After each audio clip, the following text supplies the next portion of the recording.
in Central Virginia in the United どうやって States. 登っていくんこれ。 So yeah, that's 登れんじゃん probably why I love games like this so much, where you explore this open, wide environment and just find interesting things, because that's exactly what I did as a kid. 無理だな。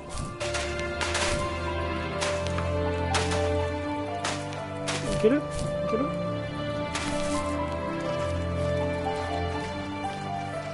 あ、校長室のやつ。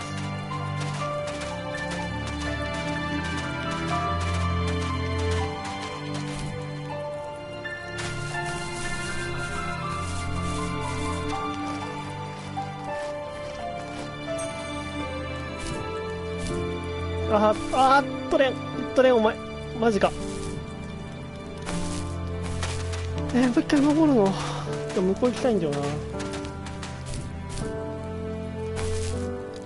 な。ジャンプできん。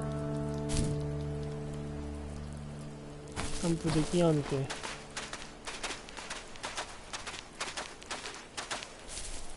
こう。登れる？登れてちょっと。登れて。頑張って登れて。二段ジャンプできるようになって。いける。いける？佇むな。動かんやん。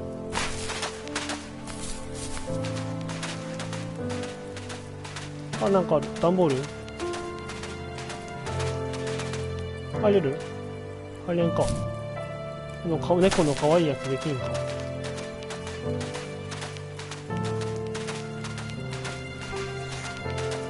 何のゲームなんこれ。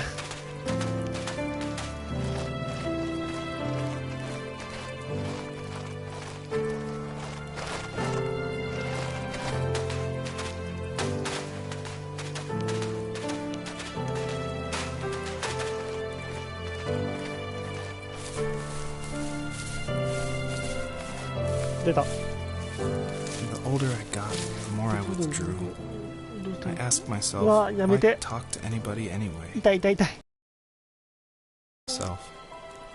started drawing a lot, mostly animals I saw in the woods by my home. I then imagined designing my own hideouts with things like TVs and pantries full of chips and cookies. この人 I の think that idea of leaving home なんだろ and drawing blueprints started う my career. 半生を I found a lot of solace in that. 半生をなんか I'm not 狐を通 surprised, してなん but I か did the same thing, you know? 思い出してるみたいな。 There's something special about having a place to call your own. And now look at us. Well, you count renting in an overpriced city. It's as close as we can get for now. クレヨンかな。 I thought it was important to say that, yes, I actually did draw this with crayons. And it was just funny to me one day that I was like, I'm working on my game, and I pulled out my little 1-year-old's like crayon set to draw this item for this game. I just realized just now that I probably threw away the original. I probably should have kept it and given it away to somebody, but oh well. ドイツのよ。と、いい、取らない。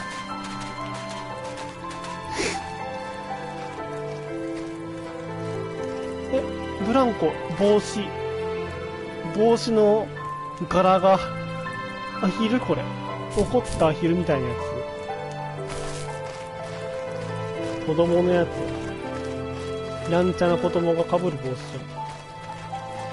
ゃん。なんか違った、コーンに見えたけど全然違った。遠いって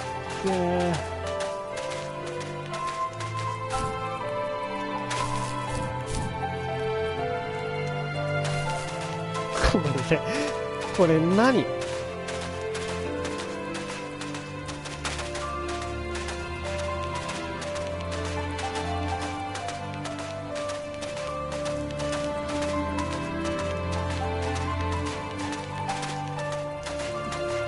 これなんで買ったんだろうなこれ。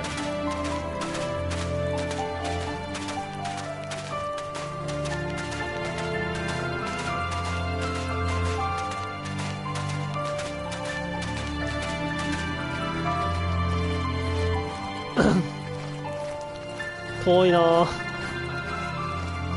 顔見える？顔見して。見えんなぁ。遠目だったら見えるこれ。だったら見える。見えん。なんでよ。なんかある。何これ。こっちからか。ブロークン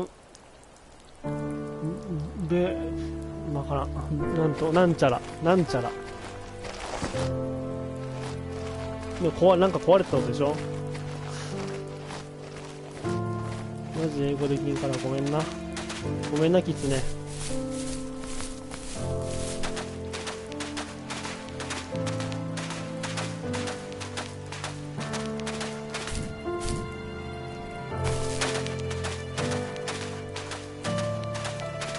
ほいほいほいほい。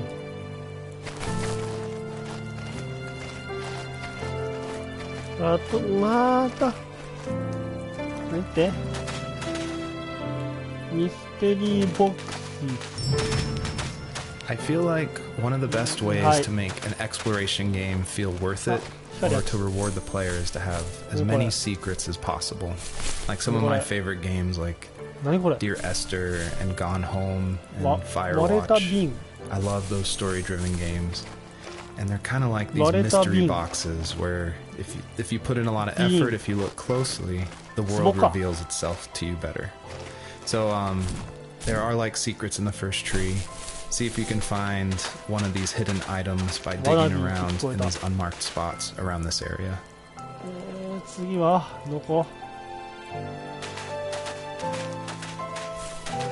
ヒントない。ヒントなくなったでよ。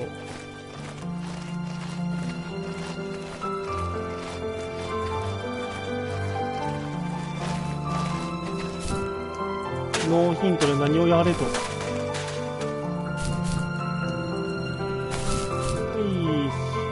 ごい。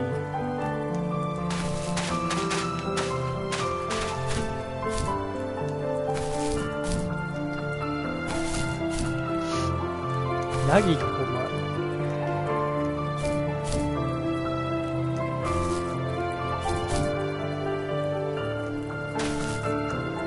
ある。近い。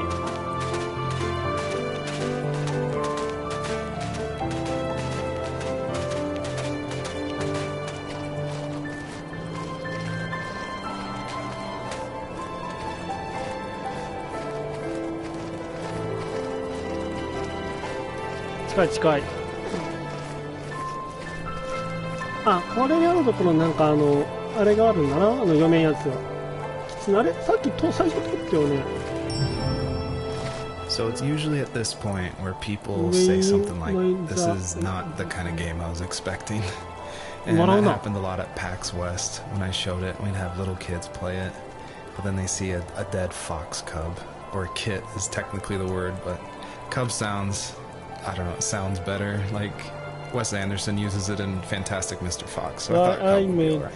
But anyway, having this game, I wanted it to be more serious.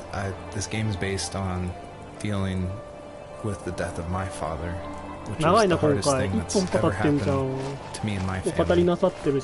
But I don't want to talk about it here, and I didn't want to talk about it with anybody really. To this day, still, it's very personal, and that's why I made this game. That's exactly the reason. Because I wanted to get those feelings out and like communicate with people without like talking about it. And so that's what the first tree is. It's me dealing with my feelings, and it was a personal project, and it was just me, and actually, like, I'm really glad I made it, but it wasn't easy to make, I guess is what I'm saying.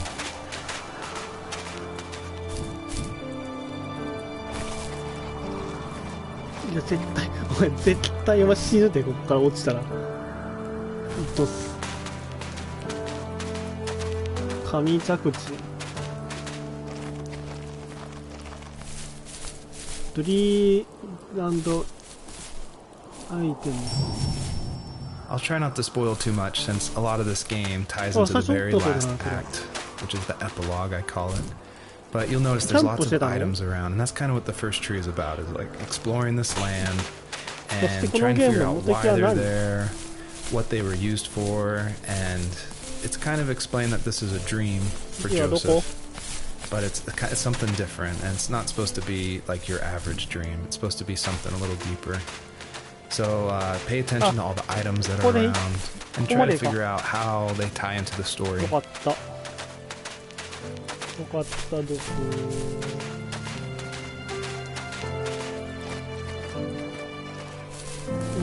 目標もなしになったけど。はもう一回当たったろ。I'll try not to spoil too much, since a lot of this game ties into the very last act, which is the epilogue, I call it. But you'll notice there's lots of items around, and that's kind of what the first tree is about, is like exploring this land and trying to figure out why they're there, what they were used for, and it's kind of explained that this is a dream for Joseph. But it's something different, and it's not supposed to be like your average dream. It's supposed to be something a little deeper. So pay attention to all the items that are around, and try to figure out how they tie into the story.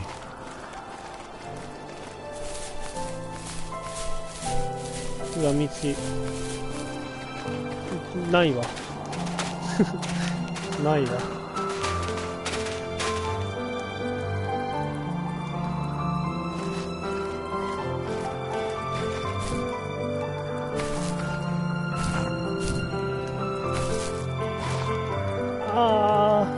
固まった。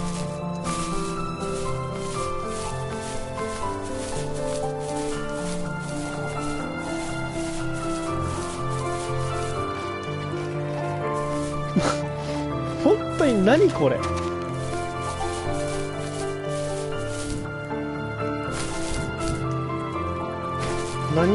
何を引かれて僕は買ったのこれ、昔の僕は。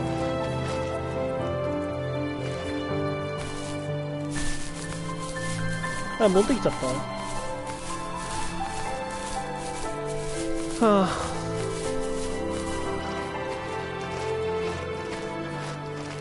一回戻るか向こう側に。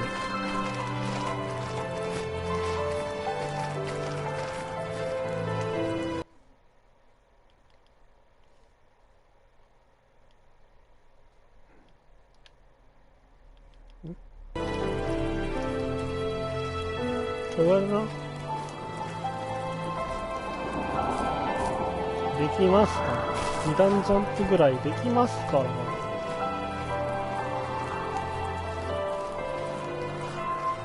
あ、方向キーでもできるんだ。最近方向キー使うゲームってあんまないからね。俺はそっちの方が好きなんだけど。アナログスティックがあんま得意じゃなかったからね、昔は。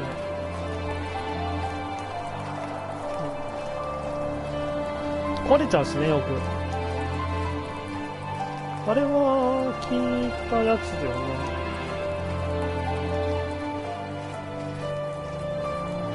うん、聞いた。死骸。してた。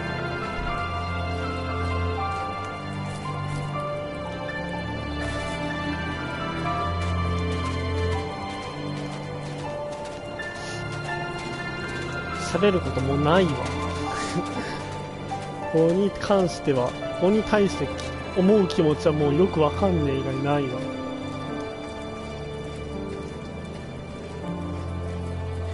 こう雪積もってないんだね。ここだけ。あ、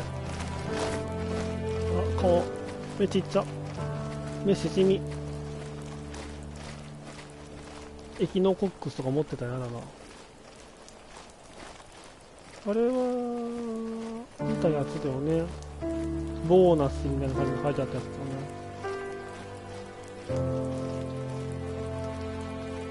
ほら、世界。次どこ？ないじゃん。クリア？クリアです？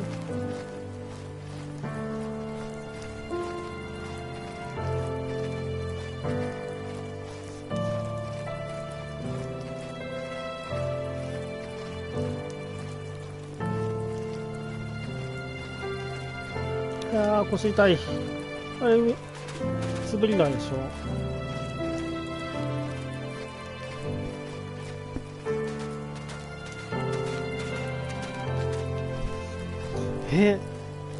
もう広木、もうこれやりきった？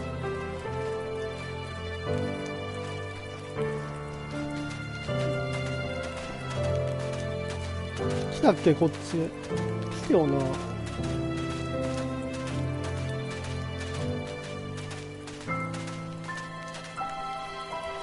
これはレース1回目のやつだな。汽車だよな。機関車だよな。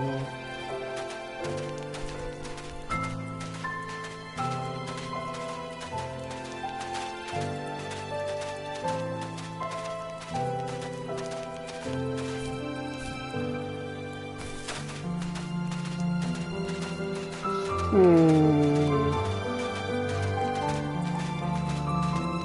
のゲーム音でかいんだよな。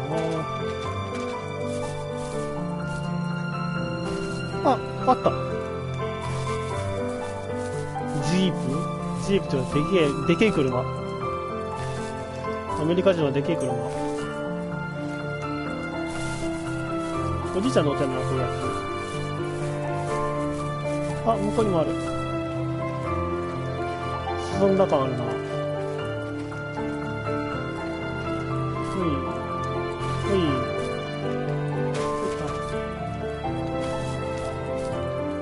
上の方じゃないと二段ジャンプできないんだ。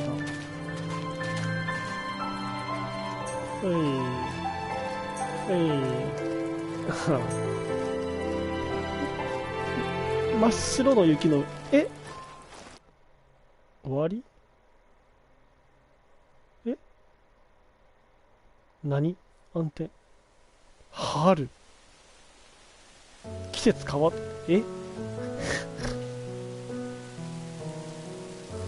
何もわからんまま季節変わったけど。あ、歩いてる。ない怖い。あ、近い。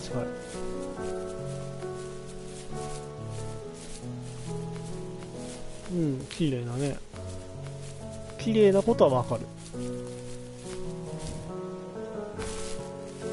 My teenage years were full of sketching, angst, and trouble. I wasn't popular or unpopular. Maybe just forgettable. I guess that gave me a sense of freedom. So I hung out with crazy kids, doing crazy things, even though I mostly just watched the chaos ensue. We did it all. Put fireworks in mailboxes, hide roadkill in people's garages, break windows of the barber shop in Anchorage. My dad was furious, but he was so busy working he couldn't do much to stop me from going out. I think being an adult means there's no one to stop you making hard decisions. He had to make a living, and he couldn't be in two places at once. Yeah, I realized that now. But at the time, I was sure he was more interested in growing his business than what was going on with me.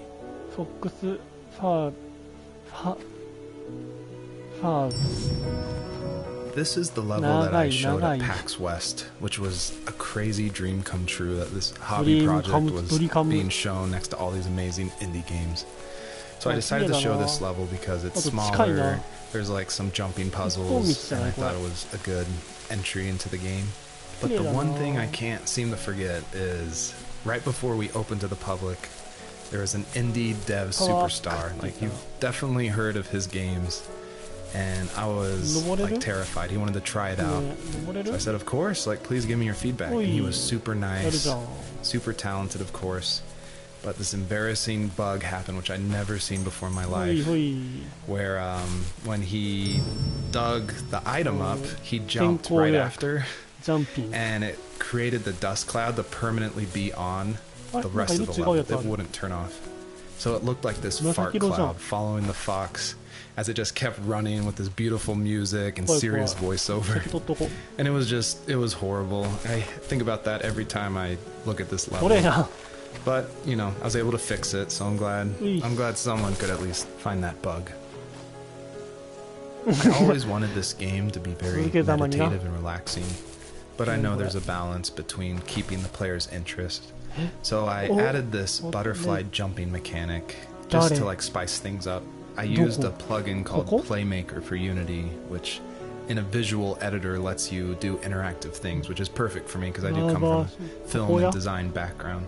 But on the flip side, I really wish I was good at code, because this jumping mechanic, the jumping mechanic in the whole game actually has frustrated a lot of players.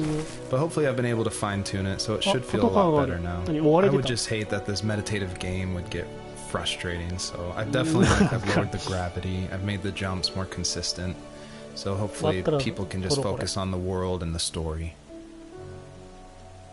あったまさかの追従何これマリオカートの赤コーラみたいなこと赤コーラ緑コーラみたいなことこれ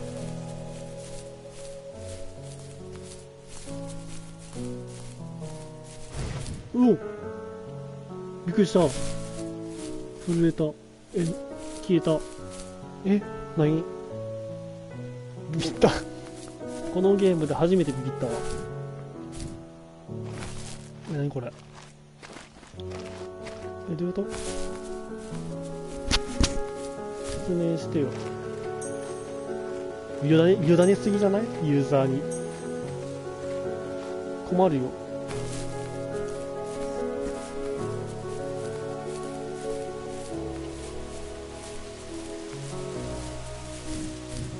こっちなかった何これ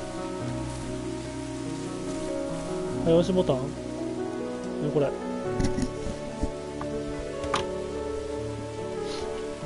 わからん日本にはないものなんかなんもないの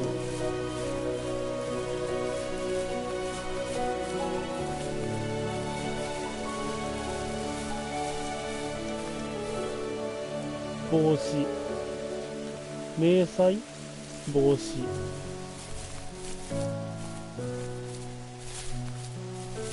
キャップかちょっと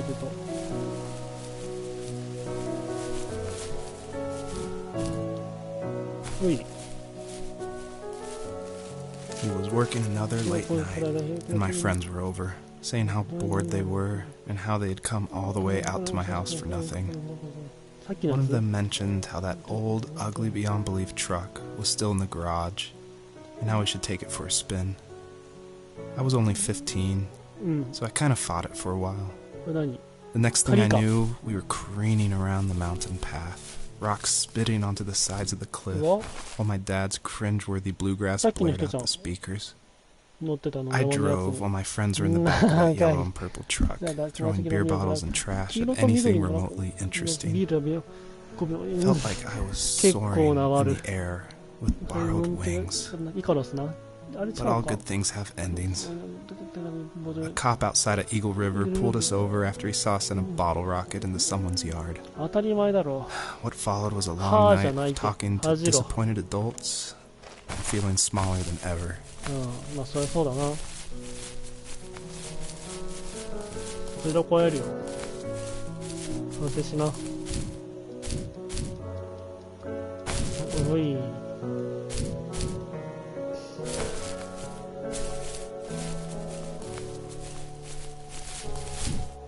あれ終わりまだ成し得てないなんか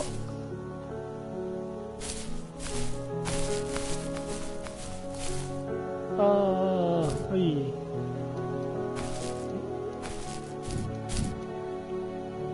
まだなんかやってないことあるないっしょないっしょ行くとこないしも向こう側か探索ゲーなのかな探索ゲーだろうな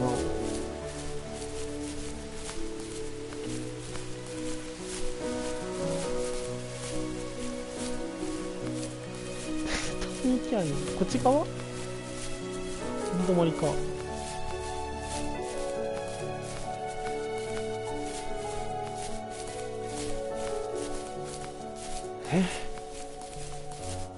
これいろいろとないよ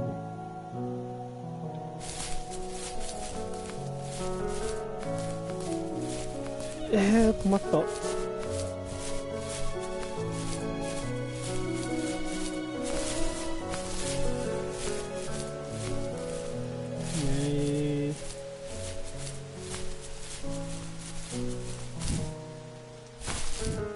もうないで出るここからないよ、もうやると。あ、無理だ。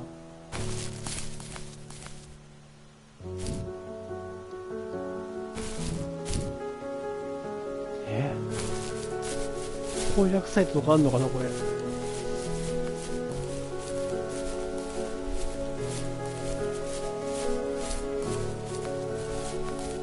や綺麗だけどさ、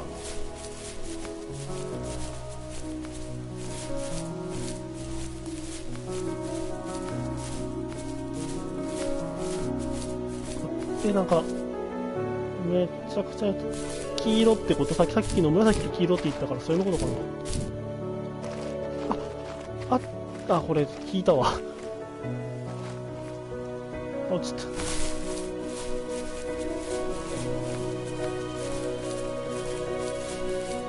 もうないよ、やること。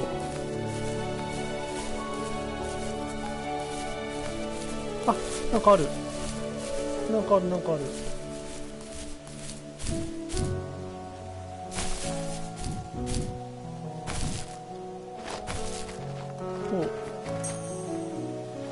いや、取ってもさ、取ったところでなんだわさ、これは。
戻る。どうすりゃいいのこれ、本当にわからん。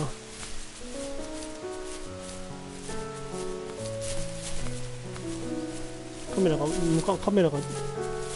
が前を向かん。こ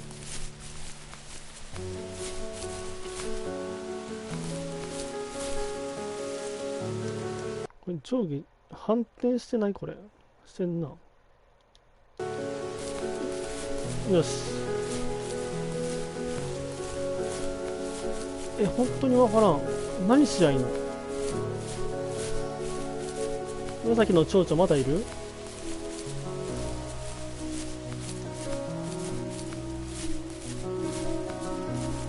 いる。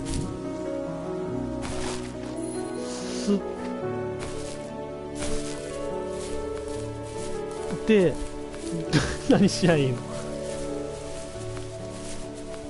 もう一回行ってみよう。逃げるんかな？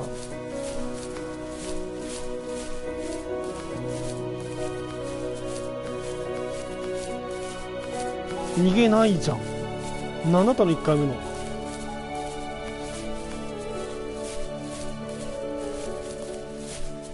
あ、ちょっといるけど、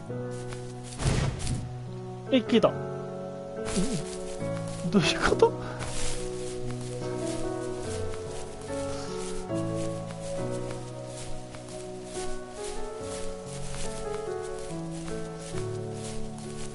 もう一回取りに行こう。何のゲームなんだろうなこれ。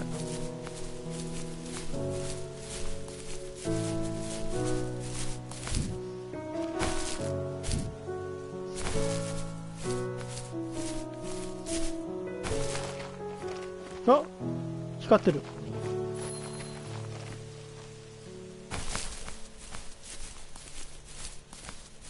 いやー、それか。酒。こ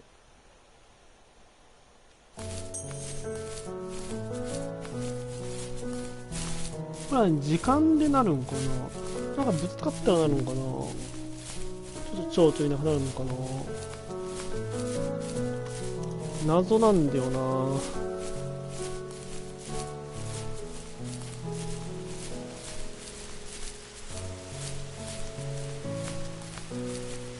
これをどっかに持ってきゃいいのか。あ、消えた。は、ジャンプしたから。ほ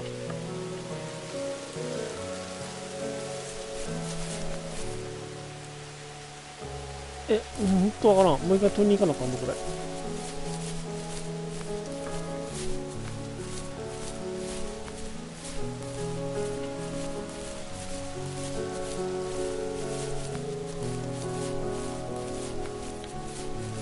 あれ、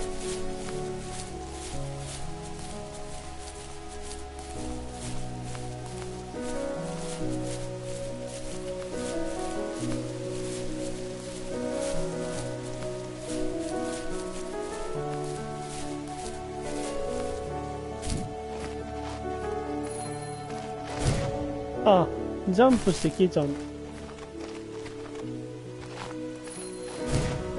ジャンプしたら消えるんだ。はいはいはいはいはい。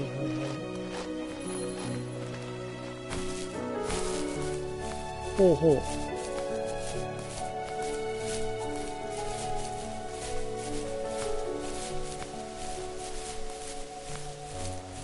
覚え申した。どこに行けばいいんだ。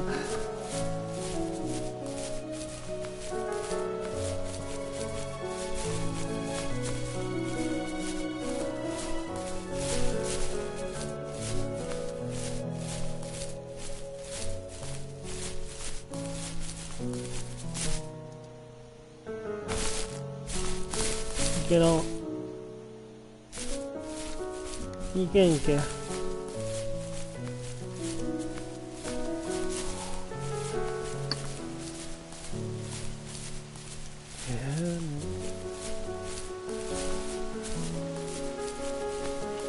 全然わからん。嘘でしょ。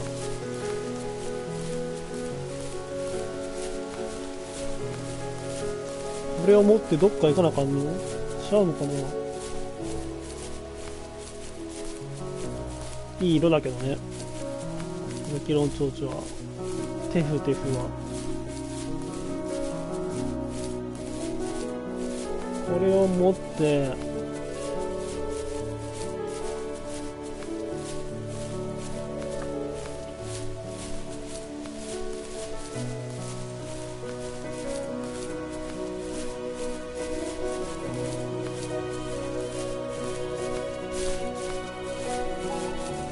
これ持ってどうすんの。指示をくれ。指示待ち人間、指示待ちキツネに指示をくれ。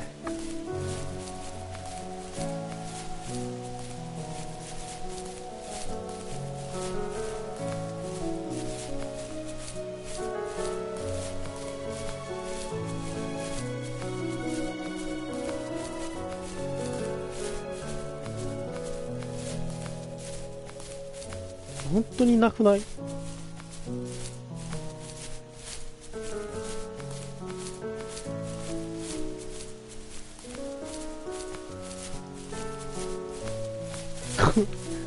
マジでやめてでクリアしたいっていう気もある。これは見たよな。ジャンピングだもんな。でもジャンピングするとこれ何？蝶々足す2段ジャンプ？めっちゃ飛べるってこと？ちょっと分かって、知らんって。なんか微妙なアクション要素がある。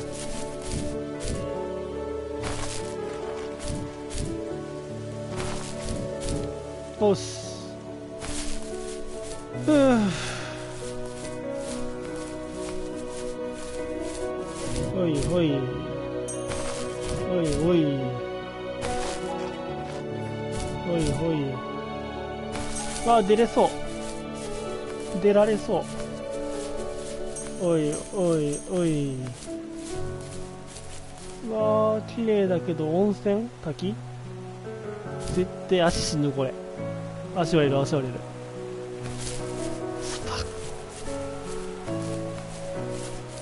めっちゃいない？めっちゃいない蝶々。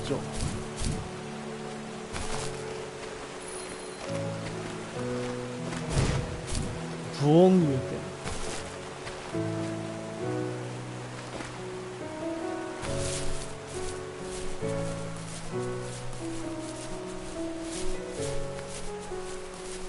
あ、なんもなかった。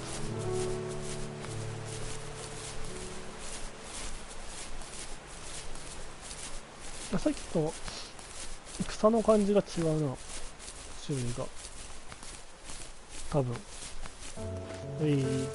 After he drove me home from the police station, I blew up at him, saying how I never wanted to be like him, how I was gonna be someone and leave that hick icebox for good. He just looked forward at the road with tired eyes. I took out that bluegrass tape from the cassette deck and chucked it out the window. In my sage teenage wisdom, I thought I proved the ultimate point. But my dad had a different idea. Like it was a polite request. Was, make this right. I sat there in silence, fuming, but I eventually got out and combed every square inch of the woods, muttering profanity after profanity. I found it 30 minutes later, near a small waterfall off the road. I went back to the truck, put the wet tape back in, and sure enough it worked. We didn't speak another word to each other the rest of the night. Wow, I knew you were a crazy teenager, but... It's hard to believe, isn't it? Surprises me too. It's like I didn't really know who that kid was back then. I bet my dad thought the same thing over and over. It's almost like he was saying, make this right to himself, more than to me.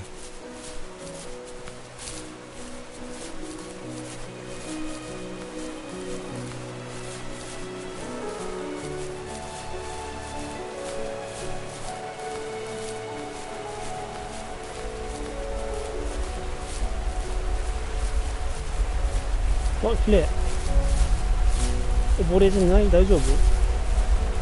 ボレージなん？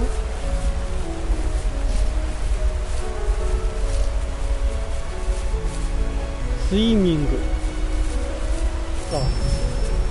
You may have noticed there's a little pond here, and believe it or not, I tried everything I could to get swimming working in this game, and I just could not do it, unfortunately. And so all the water in this game you can just stand in, which is, it still like bums me out, but the systems were not working, it was buggy. So I just had to throw it out, which, you know, I think it's okay. Like I wish it was there, but again, the focus of this game is on the story.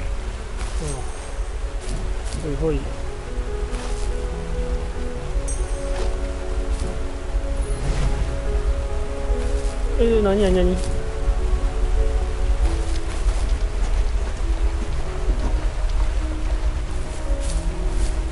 なんかあったりする？上に。でもそこまでの大ジャンプできんだろう。ここにあって。いやもういいや。こ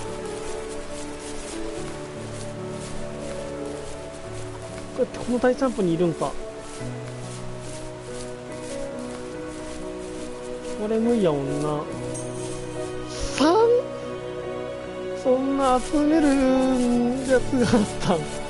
重ね掛けできるんだ、蝶々って。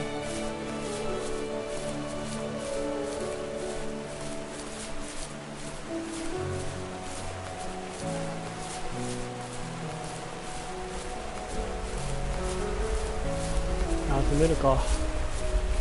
先っといてや。1、2、3か。でもあっち行ってないよな。ちょっとこう。もう一丁取っとこうか。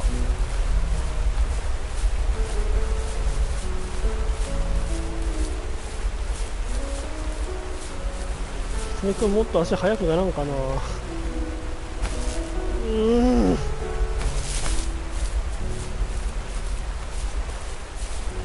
そー、無理なんじゃないこれ。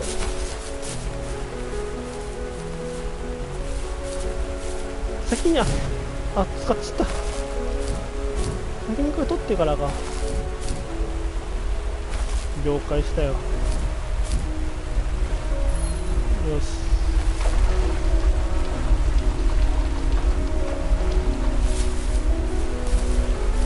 6匹になる。6匹。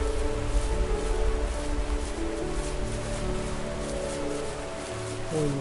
キツネも邪魔だろうな、こんだけ前にちょっと取ったら。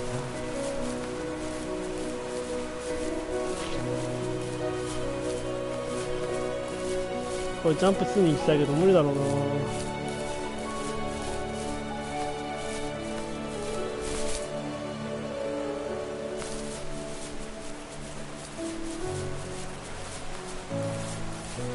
6匹の力でいけるかこれ。うい、うい、うい。はい、無理でしたね。ごめんなさいね。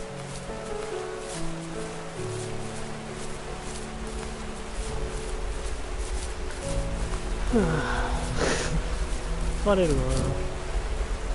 目的がわからんけどゲーム疲れるな。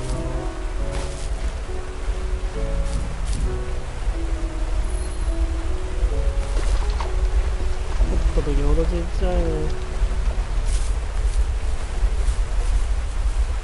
ハイロ君もう一個取るか。指が光るつまんない。取れる？取れる？ていうか、登るために1個、登れない？大丈夫？登れないじゃん。登れる？登れる。よし、9匹。なんか、キツネに蜜乗ってるよね。こんだけ群がるのは。登れる？これ。9匹の力でいける？なんかマリオの最近のマリオカードでアイテム全部みたいなのとこんなんなるよね。ういういやる。青いやつってこれのことか。青き今これでのこの出すやつって言ってるやつによって NBA のチームになるよね、この色。見て、パーレン。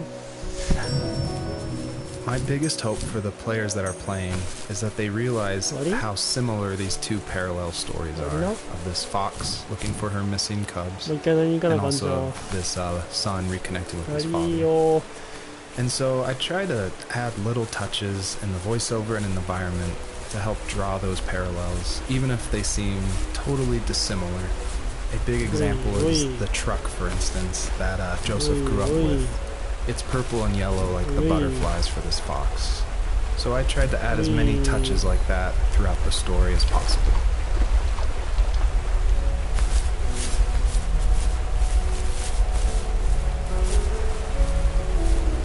Okay. もっと早く走れんもんかね、キツネさん。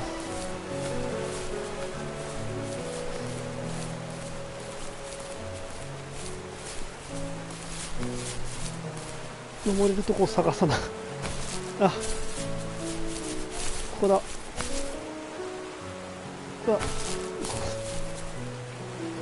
そんなことある。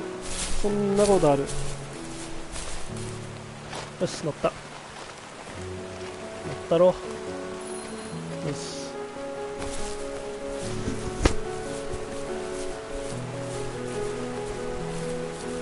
My friends would laugh about that night.And talk about how crazy it was.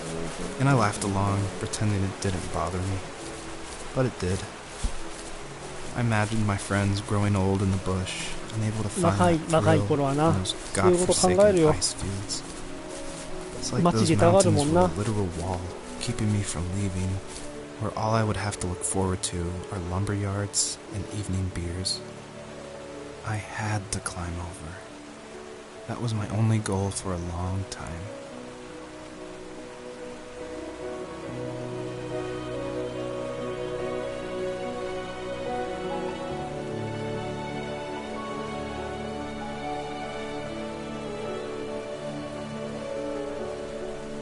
Phew. 疲れたよ。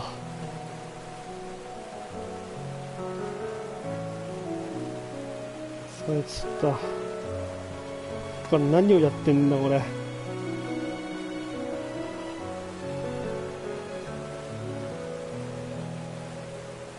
よし。ジャンプ、大ジャン、大ジャン。ういうい。あれ取れんて。無理。無理か、熱いね。ちょっと、ういっす。ういっす。また草の感じ変わったね。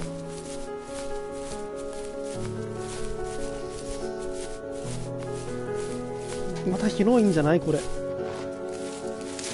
there was some way I could take my love of drawing and turn it into a way of escape, nothing would make me happier. I wanted to create instead of tearing trees down. I wanted to move to the lower 48, not because I hated it there in Alaska, but I hated the idea of it. It's like all of that spite inside me had created this monster which followed me around my whole teenage years.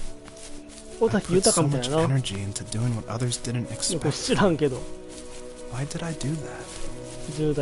There's one fact you're forgetting, though. If you didn't have that fire in you, we probably would have never met. You're absolutely right. Maybe the destination is all that matters in the end. But then why am I awake? Why am I seeing this fox go on her journey? Why can't I stop thinking about my dad?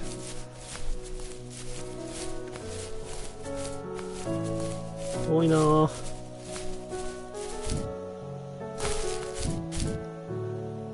段ジャンプどこで習ったんだよ。ういうい。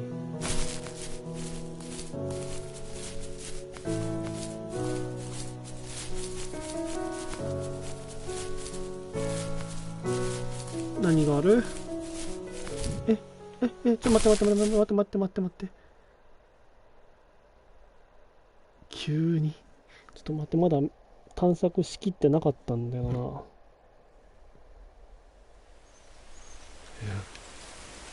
神秘的夏新緑。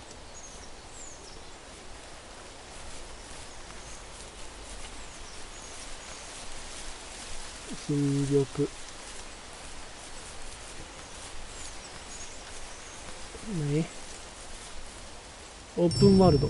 ずっとだよ。I did want to do something a little different with this level. I wanted it to be more open world feel, and that there was something blocking your progress. So it did encourage people to look closely and see how to unlock this blocked way. And I do like just walking around this level and listening to the beautiful music by Josh Kramer. His work really sets the mood for the whole game. Whole game. 待って、これ以上オープンされたら困るよ。やることわかんなくて。まただ。My dad built a lot of stuff in his free time. If he wasn't watching fly fishing or reading Tom Clancy novels, he was carving something.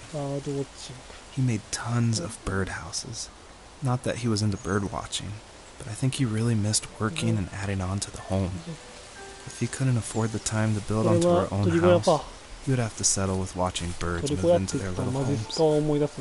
We kept an old mattress in the bed of that ugly yellow truck, so we would drive it deep into the woods and then watch the birds fly into their houses while the sun set. Usually it was accompanied by venison jerky or a cold Coke, but not a lot of talking, which is how we both liked it. Making mod. Earlier I said I just love going through video games and exploring, like looking at every nook and cranny and just trying to find little details.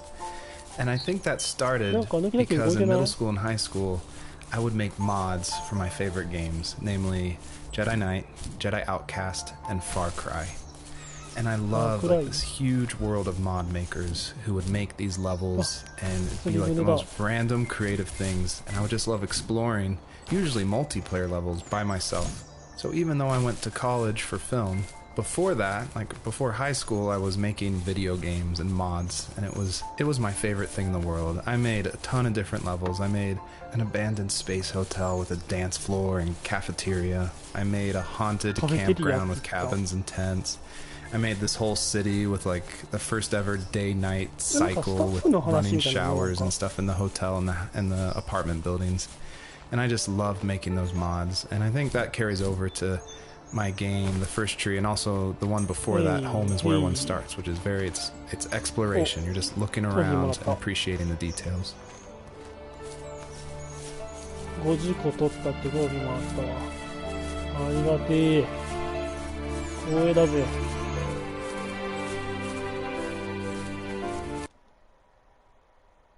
解説モードってやつなのかな、これ。何なんだろうな。向こうにある。向こうにもある。どっちら行こう。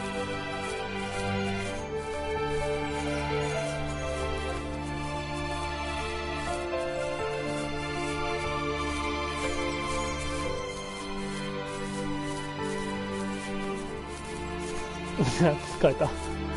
ごめん。キツネさんごめんよ。ごめんよ。こっちも辛いんよ。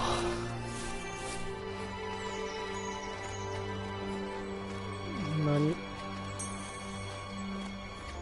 取ってから。We were happiest underneath the evergreens. We decided it was time to finally map out the hundreds of acres we lived on, just to pass the time during the summer. He was only free in the evenings, so I would spend the day wasting time on dial-up internet and sketching, and then we would rush into the woods, pen and map in hand, before evening fell. Sometimes the aurora borealis would cast a cold green glow on the mountainside, and we would finish our route underneath a twilight sky. Sometimes I was lonely during those summer days, but there was comfort in the routine. A lot of teenagers aren't looking for the daily grind, though. There's nothing wrong with wanting to get out, to leave your childhood home. You wanted to progress, to make something of yourself. Yeah, you're right. That house, I'm sure it's the same as how I left it. Then why does it feel so different? I doubt you're the only adult to have looked back and asked that question. 本当にこれでもなんかでも地球の生物じゃないみたいだよね。なんかカセット、これはリコーダー、オルガン、ちょっと音楽が似てたな。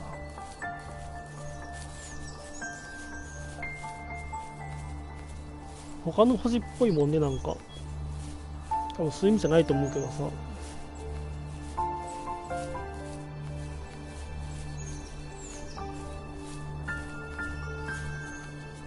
BGM 不穏なんだけどやめてよ、怖いの。あった、聞いたやつ。モッドは聞いたよ。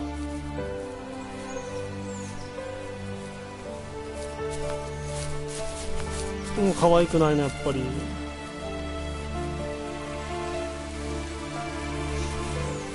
デフォルメがあれ微妙だな。あ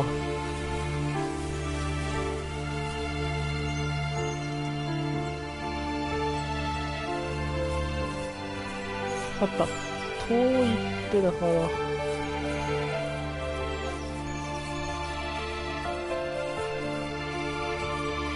こんな走らせることもなかろうよ。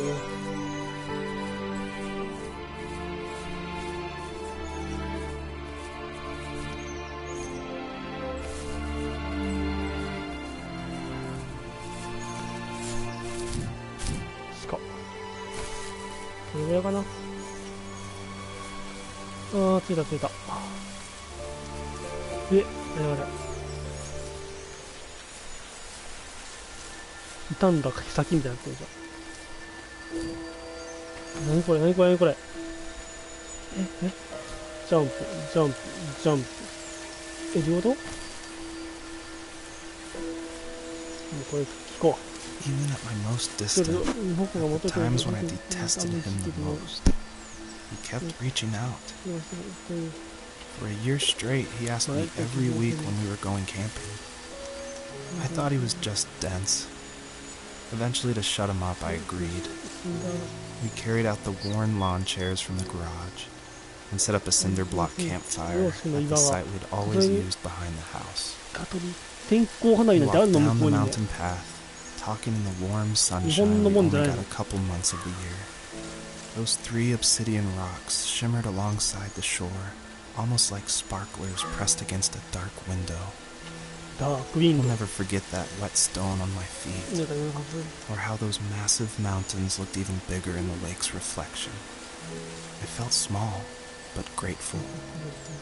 As the sun set, my dad found something I hadn't seen for a long time. The tree where I made my first carving when I was 6. I hadn't even carved it. My dad had helped me, but I still called it my tree. Something about seeing my name there made me open up, and we talked about everything that night in that old camouflage tent. I told him how much I loved sketching and design, and how it would be a dream to study architecture in Seattle. I told him how I didn't get along with my friends much anymore, but that I didn't mind being alone. He told me he was there for me, and he joked that if all he had to do was write my name on a tree to finally get me to talk, he would have left me carved logs with novels on them in front of my room every morning. I don't know why it took me that long to realize it, but it was then I knew how much he had sacrificed for me. I don't think the first tree could work at all without the music by Josh Kramer. And his music, it's actually publicly available to license, and so it was affordable for me since this was a hobby project. And it's something I like to tell new indie developers all the time, like, you can't afford that composer, you can't afford a full-time programmer, you need to cut corners and finish your game, and the way to do that is to use these amazing publicly available assets that anyone can purchase and license.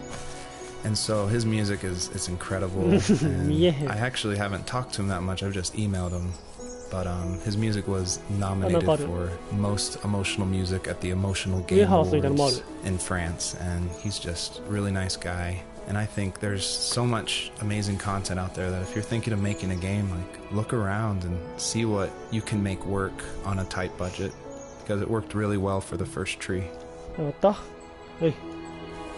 On our property, there were old abandoned pieces of a shed and car long left unused. I used to ask him all the time who those people were that left all this junk, and I'm sure he got so tired of hearing it that he made up some elaborate stories how a brown bear ate them and haunted the woods afterwards. What's funny is I think it made those people seem more real. Growing up thinking they were still hanging out like they couldn't say goodbye. I used to tell my friends how I could swear I saw spirits move near the water, and that always freaked them out. I guess it didn't bother me, because the way I saw it, they were normal people with old cars and sheds, just trying to figure out how to survive and be happy in the middle of nowhere. It was a cool thought that they didn't want to leave, but you know, I was a weird kid. Well, you had good company since those ghosts like living in a place where they were brutally devoured. めっちゃくちゃ言われてんな。苦笑いしてんじゃん。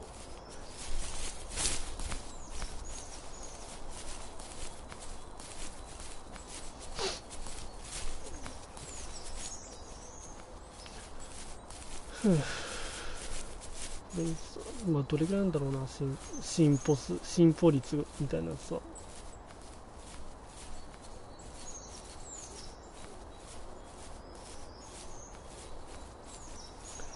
崖じゃん。崖っていうか隆起してるじゃん。動いたの？こは避けよ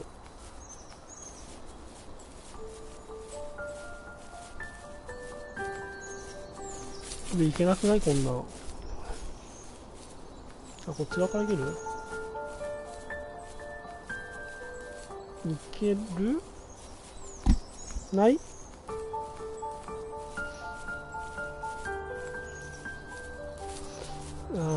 そうだね。階段ね。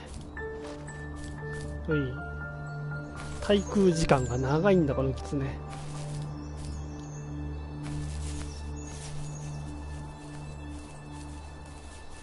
おいおいおい。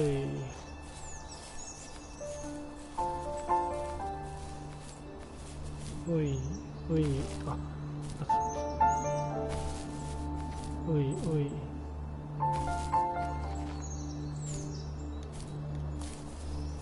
あったあった。これは谷か。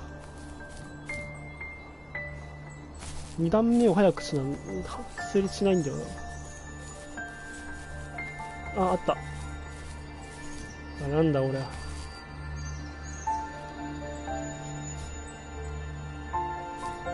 これ何なの？ 3 分の0って。さっきもあったけど、3分の2じゃん、これで。違うの？なんかあんな。あ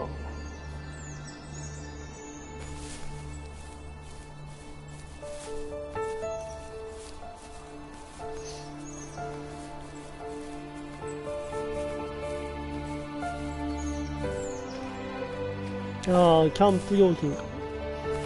なんだっけ。キャンプか。テントか。キャンプは違う、講義だわ。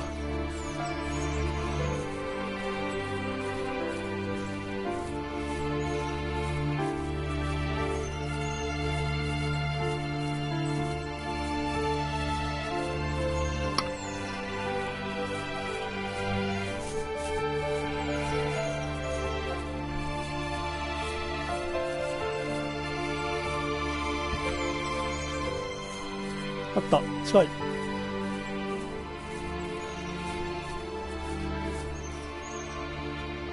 見て。あら。Almost all stories follow the same kind of structure. And it starts with an inciting event, and then there's rising action, and then there's a climax, and then there's falling action. And it's actually really difficult to make an interesting story where you only hear these two people talking. And it's spoken through a dream that's already happened. And the most of the action is about this animal that isn't directly related to this couple at all. So I don't know what I was thinking, but my hope was that it would create some interesting things and connections that I didn't see before. And that was kind of the whole exercise of making the first tree. はい。わかりました。承知しました。また結構遠いんちゃうこれ。独特だな、鳴き方。なんかでけえ木がある。こ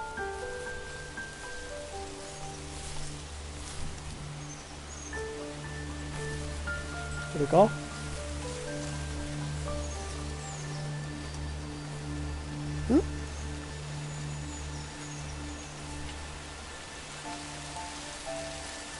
掘り出した。あ、この木って言ってたやつか。名前書いたよみたいな。掘ったよ。なんかトロフィーもらったけどわかんねえ。ほら。3つやったよ。3つ見つけたじゃん。向こう側か。いける？お前、大丈夫？いけんじゃん。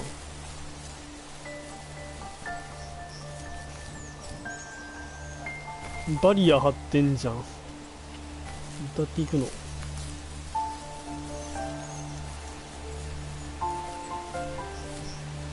バリア張ってていけないじゃん。敵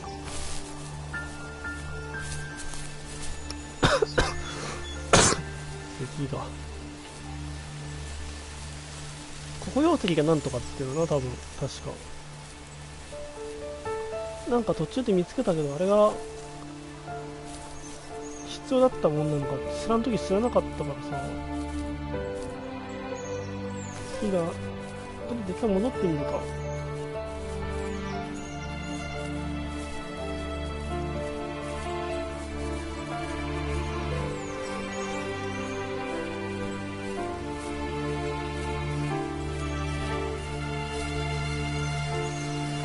これはいいよ、聞いたよ、それ。ミュージックは聞いたよ。And his music is actually publicly available to license, and so it was affordable for me since this was a hobby project. And it's something I like to tell new indie developers all the time, like, you can't afford that composer, you can't afford a full-time programmer. You need to cut corners and finish your game, and the way to do that is to use these amazing publicly available assets that anyone can purchase and license. And so his music is incredible, and I actually haven't talked to him that much, I've just emailed him. But his music was nominated for Most Emotional Music at the Emotional Game Awards in France, and he's just a really nice guy. And I think there's so much amazing content out there that if you're thinking of making a game, like, look around and see what you can make work on a tight budget, because it worked really well for the first tree.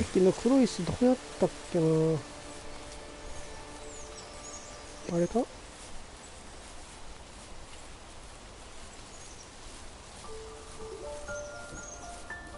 でけやさんな。黒曜石？いや、あったけどさ。これをどうしやいいの？ほら、あったよ。さい。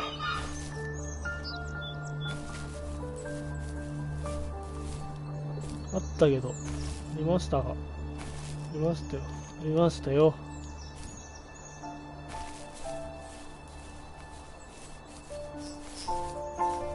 こっち側行ける？なんか道が。おおおおおおお、初めて来た。黒いのばっかじゃん。あ、やばいやばいやばいやばいやばいやばいやばいやばいやばいやばいやばいやばい。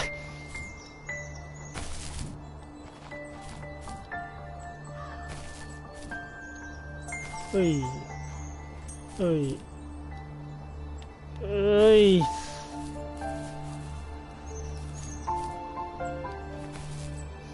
滞空時間長いな、やっぱ。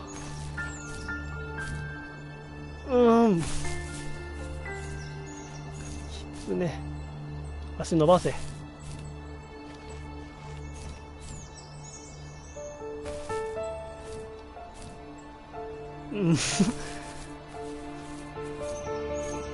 こいつマジなんだよ。まだ全然こんだけ1時間ちょいやってんのにキツネとのシンクロ率が悪いの。融和してないわ。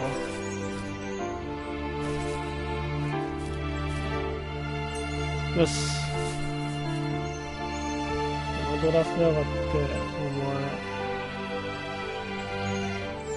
前どここれ。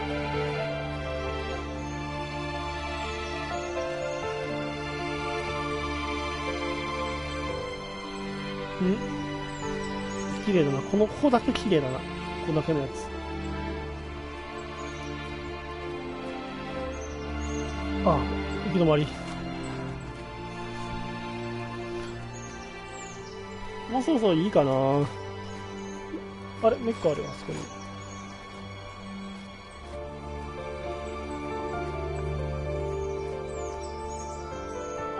あれ、もう一個ある。あれ、来たもなかった。あれ、持ってきてないんだ、これ。うい。あれ、こっちから来たじゃなかった。あ、見えてなかったんか。うい。お、入れ食いじゃん。うい。うい、うい。あ、こっちにもあるじゃん。あれ、何か知らんけど。ういっす。ういっす。いや、だから、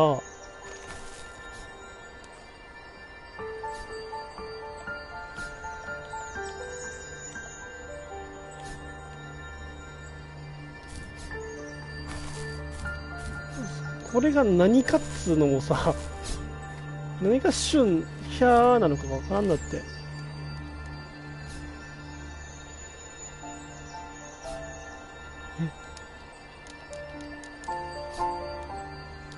どういうこと？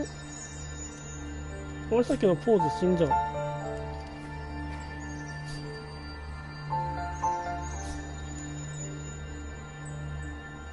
全然。どういうこと？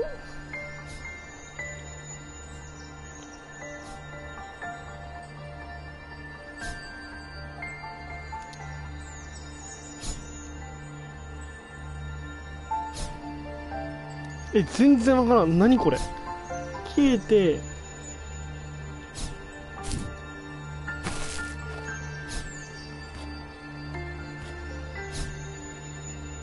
はい、はい。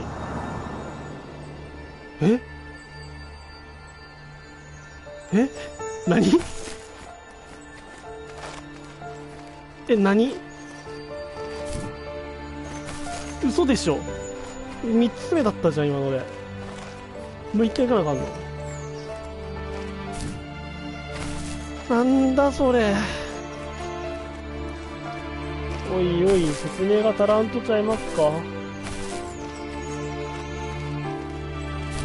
あと、今の動きも何だったの？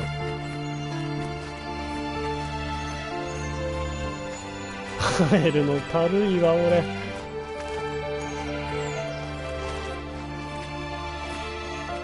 帰ろう。さっきいたとこに戻るんだ。娘よ。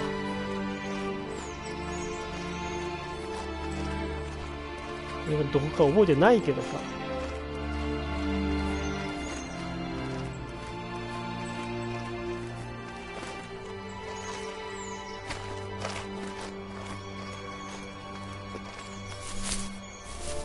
こっち側だっけ？あ、黒い岩があんね。疲れた。なんか、向こう側に行ったらあったよね。あったよね。少し痛い。これラジ1枚に終わるかな。う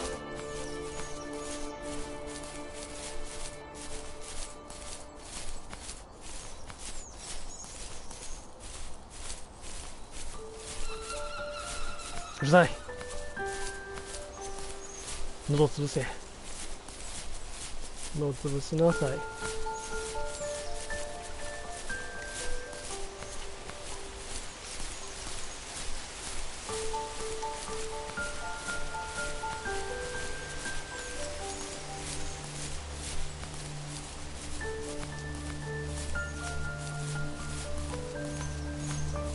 マジであれやればいいんだ。3分の0ってなんか探してこいってことなかったんだね。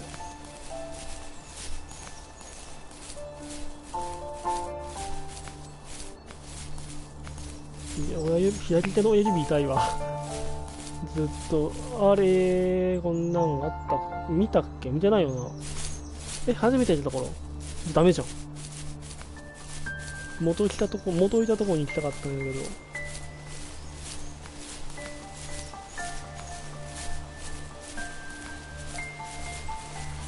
あ、いい、こっち。この木ね。名前掘ったよ。あ、やったー。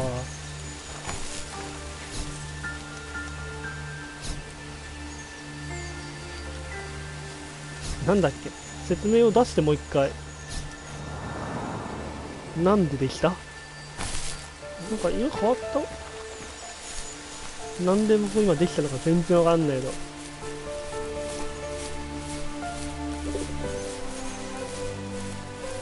何をやって何を得たんだろう今。謎しかないよね。謎しかないわ。あとなんかさっきのなんかでかい岩みたいなところまで行くのがね、あそこに1個あったからな。多分こっち合ってるけど、合ってんのかな。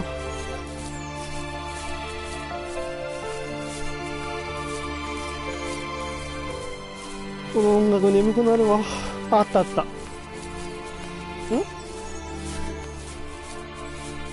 っちだよね。光ってるし。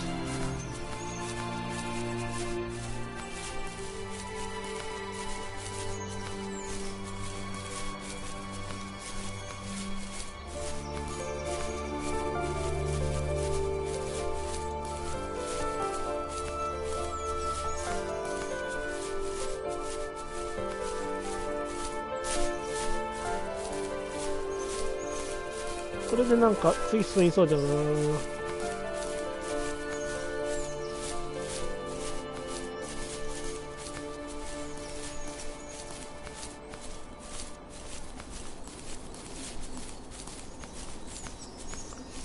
もう一回飛び込まなあかんのか。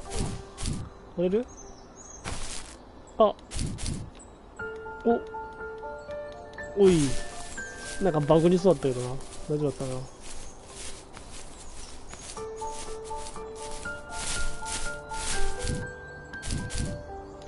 ジャンプ、ジャンプ、もう一回、よし。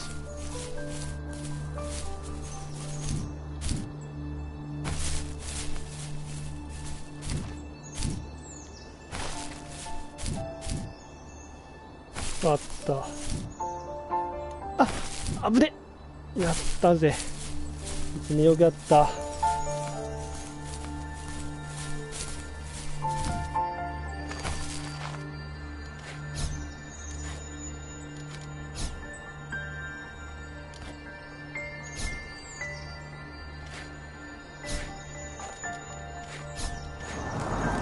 いやだからなんか燃えた音がするな。だから何やって何を得たんだって話よ。なんか燃えた音したな今。木が山火事になるよ。オーストラリアにはなるよ。アマゾンとか。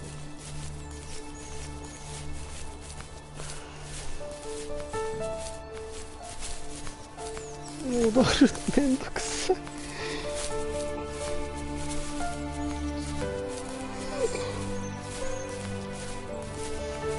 多分あそこ開いたんだよな、多分。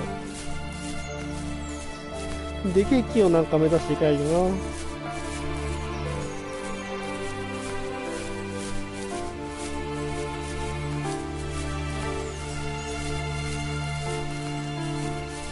どっちの方だっけ？木ばっかでわからん。あと5分ぐらいで終わらんかな。10分か。ほら、あった。おいおい。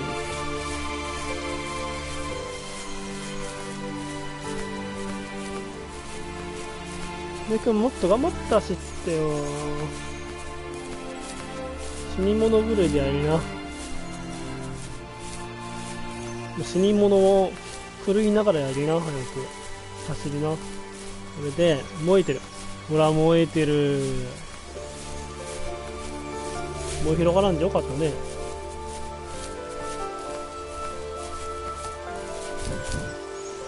燃えとるわ。よし。はい。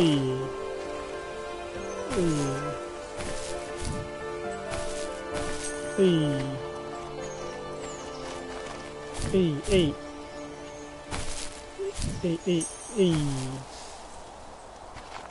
The perpetrator stood nearby, unfazed, like nothing was wrong. My dad is dead, and he's never coming back, Rachel. I can tell you these stories, but I can never reminisce with him again. He can never hold a grandchild that we'll probably never be able to have. I can never talk to him again, and I'll never be able to say I'm sorry for everything.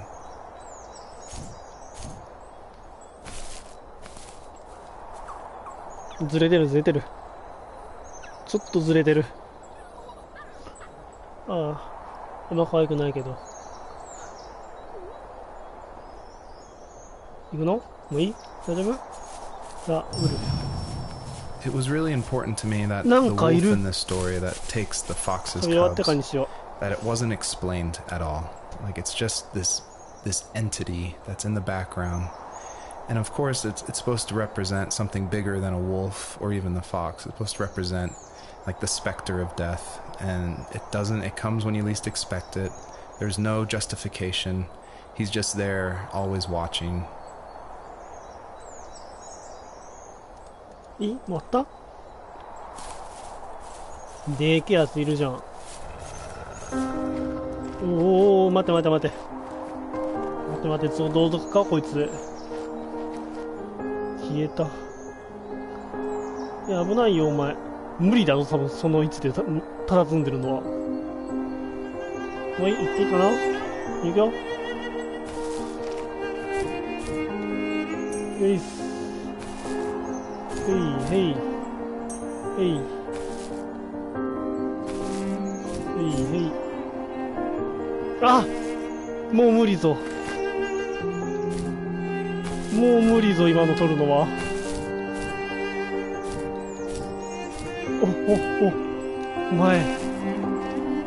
お前やるな。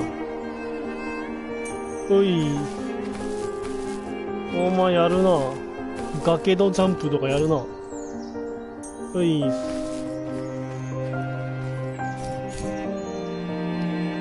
おい。優秀なキツネさんよ。お、コンさんよ。あ、取り逃そうともっと思いそうなやつや。見逃しがちなやつないよな。だよな。トンつけトンつけトンつけ。足悪くするよお前それ。やべえ、ラジオ始まっちゃうよ。トンつきトンつきトンつき。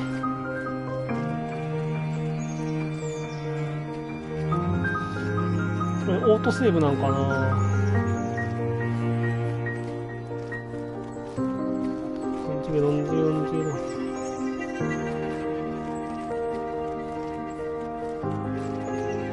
マーピー35歳なんだ。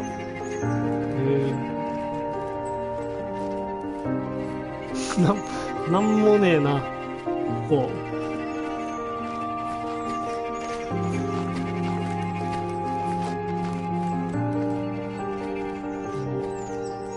かっこいい。いいよ。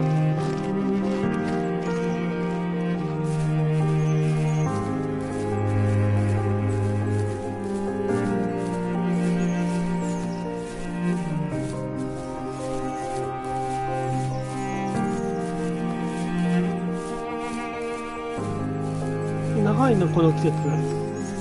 秋とかならんすね。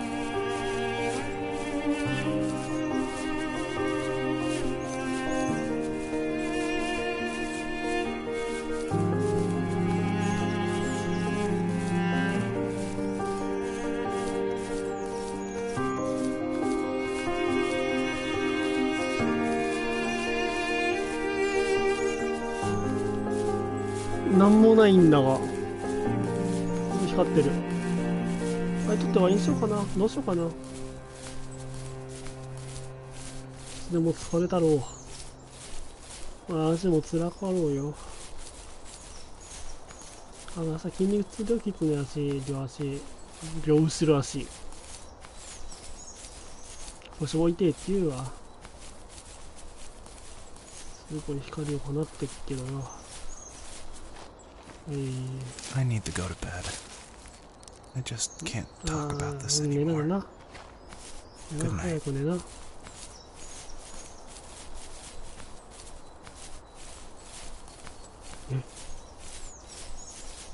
BGM も消えたけど。終わり？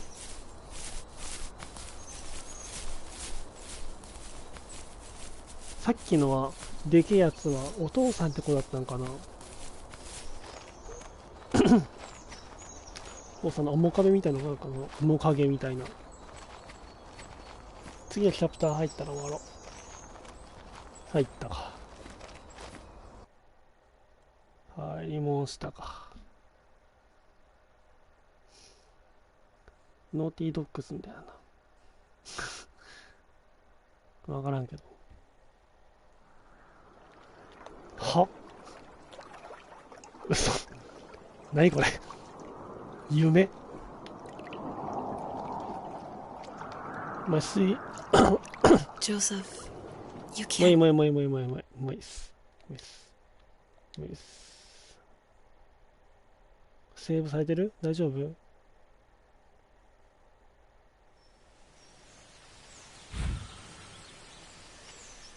続けるやってみっか。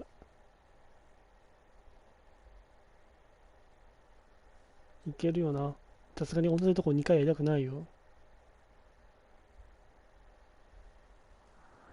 いけてる。